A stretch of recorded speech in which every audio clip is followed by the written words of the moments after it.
서울 도심 한복판에서 또다시 대형 붕괴 사고가 발생했습니다. 2026년 5월 서소문 고가차도 철거 현장에서 상판 구조물이 무너지며 작업자와 공무원들이 추락하거나 잔해에 매몰됐고 결국 사망자까지 발생했습니다.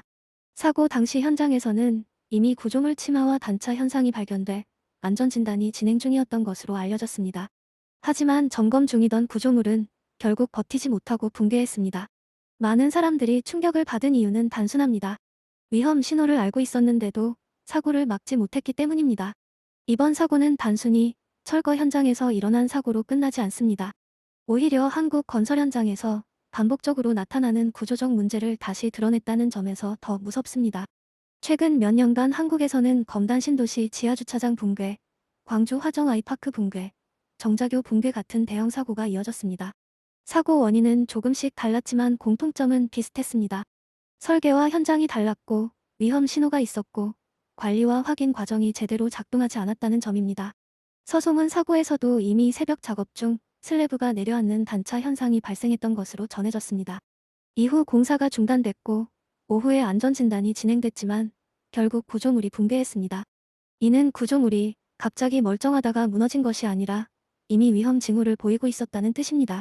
구조물은 한순간에 무너지는 것처럼 보이지만 대부분은 작은 이상 신호가 먼저 나타납니다.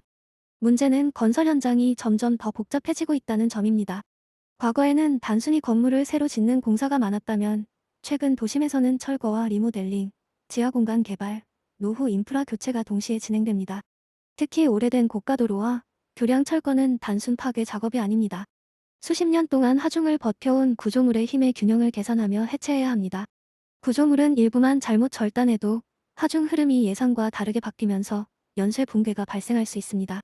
많은 사람들이 철거 공사를 부수는 일 정도로 생각하지만 실제로는 신축만큼 위험한 고난도 작업입니다. 특히 고가차도나 교량은 상판과 걷어, 기둥이 서로 힘을 나누며 버티는 구조입니다. 어느 한 부분이 갑자기 약해지면 남은 구조물의 하중이 집중될 수 있습니다. 그래서 철거는 순서와 지지 방식, 임시 보강 구조물이 매우 중요합니다. 결국 건물을 짓는 기술만큼 안전하게 해체하는 기술도 중요해진 시대인 셈입니다. 최근 붕괴 사고에서 반복적으로 등장하는 단어가 있습니다. 바로 감리입니다. 감리는 단순 서류 확인 역할이 아닙니다. 실제 현장에서 설계대로 시공되는지, 위험 요소는 없는지, 구조적으로 문제가 없는지를 계속 확인하는 역할입니다. 하지만 현실에서는 공기 단축 압박과 비용 문제 때문에 감리와 안전 점검이 형식적으로 흐르는 경우도 있다는 지적이 계속 나옵니다. 사고가 터진 뒤에는 항상 왜 미리 발견하지 못했나라는 질문이 따라옵니다.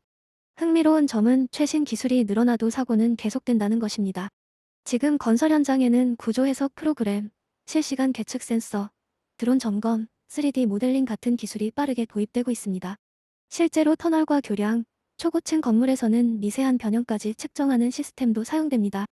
하지만 기술이 있어도 현장에서 무리한 일정과 비용 압박이 우선되면 작은 위험 신호를 놓치기 쉽습니다. 결국 기술보다 중요한 것은 멈춰야 할 때 멈출 수 있는 문화입니다. 또 하나 무서운 점은 사고가 반복될수록 사람들의 감각이 무뎌진다는 것입니다. 처음에는 큰 충격을 받지만 시간이 지나면 또 다른 뉴스에 묻혀버립니다. 하지만 구조물 붕괴는 단순 사고가 아닙니다. 도로와 철도, 아파트와 교량은 모두 수많은 사람들이 매일 사용하는 도시의 뼈대입니다. 한 번의 붕괴는 사람의 생명뿐 아니라 도시 전체에 대한 신뢰까지 흔듭니다. 실제 서소문 사고에서도 철로가 막히며 열차 운행이 중단되는 등 도시 기능 자체가 영향을 받았습니다. 결국 서소문 고가 붕괴 사고가 보여준 핵심은 단순합니다. 건설 안전은 완공 이후가 아니라 공사 중간, 그리고 이상 신호가 처음 나타난 순간부터 시작돼야 한다는 점입니다. 구조물은 마지막 순간까지도 계속 변합니다. 특히 철거 현장은 거의 끝났으니 괜찮다는 생각이 가장 위험할 수 있습니다. 건축 붕괴 사고는 갑자기 생기는 재난처럼 보이지만 실제로는 작은 무시와 안일함이 반복된 끝에 나타나는 경우가 많습니다. 결국 도시를 안전하게 만드는 것은 화려한 초고층 기술보다 기본적인 구조 원칙과 안전 절차를 끝까지 지키는 태도일지도 모릅니다.